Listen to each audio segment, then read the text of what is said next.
Breeding season अपने ज़ोरों पर है और बजरीगर के बहुत सारे बच्चे जो हैं वो कंटिन्यू घोंसलों से बाहर निकल कर के आ रहे हैं। और ये सीज़न जो होता है इनके लिए बहुत ही अच्छा होता है और काफ़ी केयरिंग होता है। यहाँ पर देखिए ये वाइल्ड ब्यूटी कहेंगे इसको। वाइल्ड ब्यूटी यानी ये दोनों जो बजरीगर हैं ये ऑस्ट्रेलिया में इसी कलर के जो बजरीगर हैं वही पाए जाते हैं। ये जो रंग इनका दिख रहा है ये एक्चुअल जो नेचुरल कलर है, बाकी जो दूसरे कलर्स होते हैं वो म्यूटेशन है। और यही कारण होता है कि ये बहुत अच्छे पेरेंट्स होते हैं दूसरे म्यूटेशन की अपेक्षा, और ये ज़्यादा अच्छे से ब्रीड करके बहुत अच्छे से बच्चे पालते हैं। ये बच्चा अभी बाहर आया है घोंसले से और ये देखिए कितना क्यूट दिख रहा है, न्यू बेबी है। और ये भीड़ लगी हुई है यहाँ पर। ये चिक्स जो हैं अभी 15-20 दिन के हुए हैं। लगभग पाँचों बच्चों की आंखें खुल चुकी हैं और सब बिज़ी हैं। यहाँ पर देखिए मेल और फीमेल दोनों जो हैं अपने बच्चे की पूरी केयर करने में लगे हुए हैं। जी हाँ, ये फीड नहीं करा रहा है, एक्चुअली वाइट कलर का मेल है। ये फीड नहीं करा रहा है। देखिए कितने अच्छे से इनके पंखों को और इनके पूरे शरीर को साफ़ करने में लगा हुआ है। क्लीनिंग कर रहा है ये चिक्स की। जो गंदगी वगैरह लग जाती है उसको देखिए इस तरीके से ये क्लीन कर रहा है। एक्चुअली ये बहुत ही अच्छे पेरेंट्स होते हैं। और हाय फ्रेंड्स, एक बार फिर आपका स्वागत है आपके अपने चैनल अक्षत एक्जॉटिक बर्ड्स में। और आज जो टॉपिक आपके सामने लेकर आया हूँ वह बजरीगर के बच्चों को लेकर के ही है कि बच्चों की केयर कैसी करनी चाहिए। और जब आपकी कॉलोनी में या आपके बर्ड सेटअप में जब बच्चे छोटे हों और लगभग हर घोंसले में बच्चे होते हैं तो उस समय इनका कैसे ख्याल रखें। वैसे तो ये खुद ही बहुत अच्छे पेरेंट्स होते हैं, लेकिन फिर भी हमें खाने पीने में और इनकी केयर करने में किन किन बातों का ध्यान रखना चाहिए। तो कुछ 4-5 बातें आज मैं करूँगा जो कि बहुत ही इम्पोर्टेंट होंगी। और आज का जो टॉपिक है वो बहुत ही इम्पोर्टेंट है। विदाउट स्किप किए हुए अगर आप वीडियो को पूरा देखते हैं तो नो डाउट आज जो इन्फॉर्मेशन मिलने वाली है वो बहुत ही काम की होगी, ख़ास तौर से उन लोगों के लिए जो बर्ड लवर हैं या अपने घर में बर्ड्स रखे हुए हैं या उनके यहाँ बर्ड्स ने ब्रीड की हुई है और अपने बच्चों को पाल रहे हैं। तो ऐसे समय में बहुत ही ज़रूरी हो जाता है कि छोटे चिक्स का जो हैं वो बहुत ही हेल्दी रहें। अधिकांश ऐसा देखा जाता है कि बच्चे जो हैं वो कभी मर जाते हैं। तो क्या कारण होता है कि बच्चे जो हैं उनकी डेथ रेट ज़्यादा होता है। पता चला 20-25 बच्चे हुए और आधे जो हैं वो बड़े होने से पहले ही ख़त्म हो गए। तो क्या कारण होता है और हमें कैसे केयर करना चाहिए, यही आज का टॉपिक है। तो अभी तक अगर आपने चैनल को सब्सक्राइब नहीं किया है तो चैनल को सब्सक्राइब कर लें और ख़ास तौर से बेल आइकॉन में जाकर ऑल सेलेक्ट करके बेल आइकॉन प्रेस कर लें। और जैसा कि आप जानते हैं कि जो बजरीगर है वो कुछ इस तरीके से एग और बच्चे बाहर आते हैं। यहाँ पर देखिए बड़ा ही स्पेशल मोमेंट आपके सामने है कि एक बच्चा जो है वो अंडे से बाहर आ रहा है। अभी आधा अंडे के अंदर है और आधा बाहर है और कोशिश कर रहा है बाहर आने की। ये देखिए। तो ये इस तरीके से जो मदर है वो बाजू में बैठी हुई है। एक्चुअली ये खुद हेल्प करती है इसको अंडे से बाहर आने के लिए, लेकिन मैंने कैमरा लगा कर के रखा हुआ है इसलिए किनारे हट गई है। थोड़ी देर के बाद में ये बच्चा बाहर आ जाएगा और ये जो हैं करीब 1 से लेके 12 दिन तक हर 1 दिन के अंतर में 1-1 अंडे देते हैं। 21 दिन तक उन अंडों के ऊपर बैठ के उनको इंक्यूबेट करते हैं यानी अंडे सेते हैं और फिर एक-एक बच्चे एक-एक अंडे से बाहर आना स्टार्ट हो जाते हैं। जैसा कि आपको सामने दिख रहा है, बड़ा ही क्यूट और कितना छोटा-सा बेबी है। देखिए पूरी कोशिश कर रहा है बाहर आने की और ये देखिए बाहर आ भी गया। अब यहाँ पर देखिए 4-5 बच्चे यहाँ पर पहले से हैं और ये 4 बच्चे बड़े, और ये देखिए 4 के बीच में एक छोटा-सा बच्चा जो है ये दबा हुआ था, ये।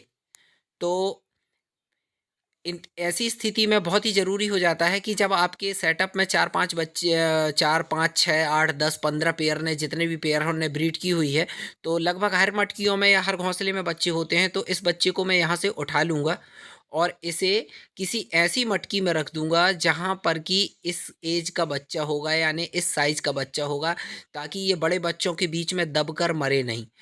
तो हमें फॉस्टरिंग करती रहना चाहिए, इसको फॉस्टरिंग कहते हैं। और ये देखिए यहाँ पर कुछ छोटे बच्चे हैं, वहाँ पर मैंने इस छोटे बच्चे को शिफ्ट कर दिया है। अब ये सेम एज के बच्चे हो गए तो ये एक दूसरे के ऊपर जो है दब कर के और मरेंगे नहीं। तो पहला पॉइंट ये है बच्चों की केयर के लिए कि अगर ज़्यादा बच्चे हों तो एक सी साइज़ के बच्चों को एक-एक मटकी में रखेंगे, तो वो दब कर के मरेंगे नहीं, क्योंकि बच्चे दब कर भी मर जाते हैं। तो पहली चीज़ तो ये हो जाती है बच्चों की केयर में। दूसरा, यहाँ पर देखिए, इनको शायद लूज़ मोशन हुए थे, सॉफ्ट फूड ज़्यादा खा लिया होगा या कुछ खाना-पीना ऊपर हो गया होगा। बहुत ही ज़्यादा गंदगी हो गई है, इवन यहाँ तक कि इनकी चोंच तक बंद हो गई है और ये अच्छे से खा भी नहीं पा रहे होंगे। तो दूसरा पॉइंट आता है बच्चों की केयर में कि चिक्स की क्लीनिंग करते रहना चाहिए। वैसे ये खुद ही क्लीन करते हैं, जैसा अभी मैंने वीडियो में दिखाया, लेकिन कभी अगर लूज़ मोशन या मटकी गंदी हो जाती है, तब ऐसी स्थिति में बहुत ज़रूरी हो जाता है, तब हम ये 2 चीज़ों में फ़ोकस करेंगे यहाँ पर। पहली चीज़, मटकी को साफ़ करेंगे, दूसरी चीज़ को भी बच्चों की भी साफ़-सफ़ाई करेंगे। मटकी को कभी धुलकर साफ़ नहीं करना चाहिए और इसे किसी इस तरीके से खुरच देना चाहिए, किसी डंडे, लकड़ी, लोहे की रॉड या किसी चीज़ से खुरच के मटकी को प्रॉपर साफ़ कर देना चाहिए, कुछ इस तरीके से। यहाँ देखिए, मटकी जो है मैंने साफ़ कर दी है और मटकी एकदम ड्राई है, गीली नहीं है। तो इसी मटकी में रख देंगे, नहीं तो मटकियाँ जो है वो चेंज कर देता हूँ मैं। और ये देखिए, ये इसकी चोंच पर सॉफ्ट फूड जो है जो खिलाया है वो लगा हुआ है, प्लस ये जो पॉटी करते हैं, बीट करते हैं, वो भी कभी चिपक जाती है। तो इसको बहुत ही केयरफुल, बहुत आसानी से, चूँकि ये सूख गया है, ये देखिए, तो धीरे-धीरे करके इसको निकालेंगे। तो हमें हर 2-4 दिन के या 2 दिन, 1 दिन के अंतर में ये भी देखते रहना चाहिए। ये देखिए, निकाल दिया और एकदम अब ये क्लीन है। तो ये चेक करते रहना चाहिए कि बच्चे कहीं ऐसा तो नहीं है। कई बार क्या होता है कि बच्चों के की वेंट पे भी कभी पॉटी जो है वो बहुत ज़्यादा सूख जाती है और वो कोशिश करता है, लेकिन वो बीट नहीं कर पाता, लैट्रिन नहीं कर पाता, जिसके कारण से उसके पेट में एकदम गैस बनती है और उससे भी बर्ड्स जो है वो, बच्चा जो है छोटा, वो मर जाता है। तो ये मटकी भी साफ़ कर दी और बच्चे को भी साफ़ करके और वापस से रख दिया। तो बस यही कुछ चीज़ों का ध्यान रखना होता है। नंबर 1, मटकियाँ समय-समय पर साफ़ करते रहें, हमेशा 2-4 मटकियाँ जो हैं वो हमेशा एक्स्ट्रा रखें।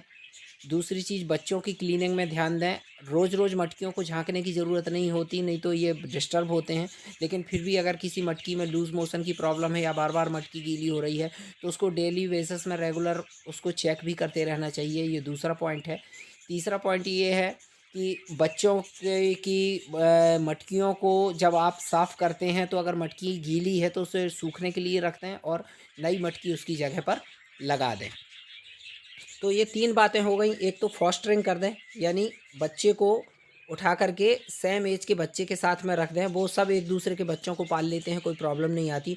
दूसरी बात, मटकी की साफ-सफाई रखें। तीसरी चीज़, मटकियाँ अगर गीली हो रही हैं तो बच्चों को भी बीच-बीच में क्लीन करते रहना चाहिए, ताकि कोई बैक्टीरियल वायरल इन्फेक्शन ना हो। और चौथी बात आती है इनके खाने को लेकर के। हम इन्हें सॉफ्ट फूड बहुत ज़्यादा देते हैं और सॉफ्ट फूड में जैसे कि गेहूँ भिगो करके देते हैं, चने भिगो करके देते हैं, या मूँग की दाल भिगो करके देते हैं, जो भी सॉफ्ट फूड आप देते हैं, राइस देते हैं, बॉयल राइस देते हैं, जो भी आप देते हैं, तो ये इतना ही दें जितना कि ये आधे से 1 घंटे में खा लें और सिर्फ़ सुबह के टाइम दें और 24 घंटे में 1 बार दें।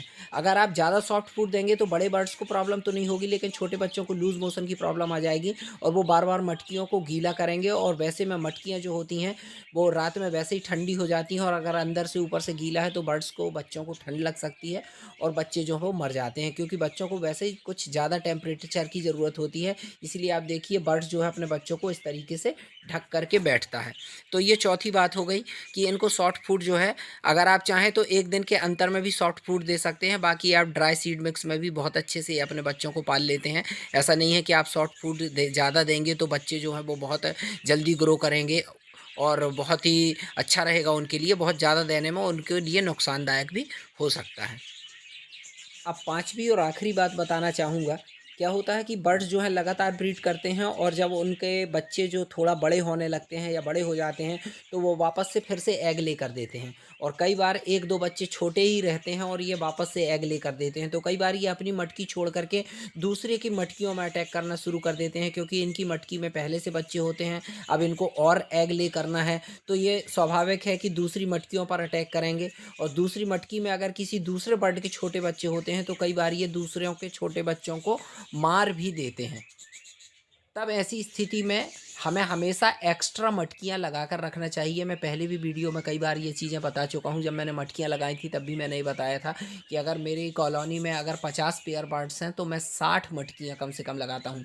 8-10 मटकियाँ हमेशा एक्स्ट्रा लगा कर के रखें, ताकि कभी अगर उनको किसी दूसरी मटकी में ब्रीड करना हो तो उसके लिए खाली जगह रहे। तो बस आज के लिए इतना ही फ्रेंड्स, मिलते हैं किसी नेक्स्ट वीडियो में अच्छे से टॉपिक के साथ।